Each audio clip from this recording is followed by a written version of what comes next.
All right, so I just wanted to talk a little bit about the importance of sleep and breathing. So how we sleep during the day, just before we go to bed, and at night time while we're sleeping, can have a big effect on the depth and the quality of our sleep.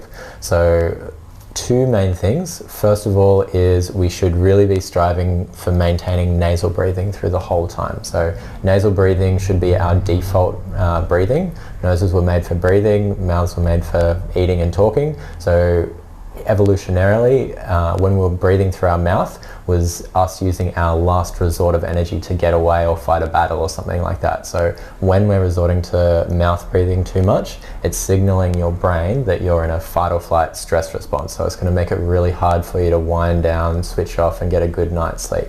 So really important you start working on nasal breathing. So if you have sinus issues, we did another video on an acupressure point you can do on your foot that can help open that up. There are some other techniques and things we can do with acupuncture and Chinese medicine that can help there as well. So that's important. Nasal breathing, number one. Number two is diaphragmatic breathing. So a lot of us tend to get stuck in upper chest breathing. We're at our computers all day, shoulders come up, tension goes up to the chest, and we tend to breathe more shallowly.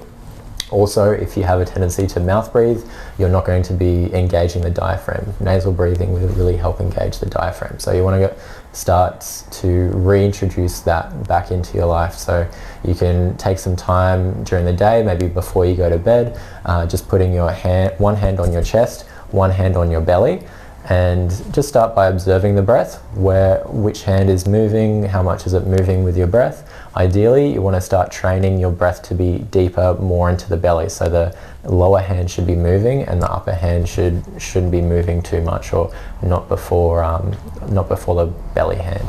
So yeah, those are the two main things throughout the day, is breathing through the nose and breathing diaphragmatically, remembering to drop the shoulders and try to relax. Then at night time, trying to maintain nasal breathing.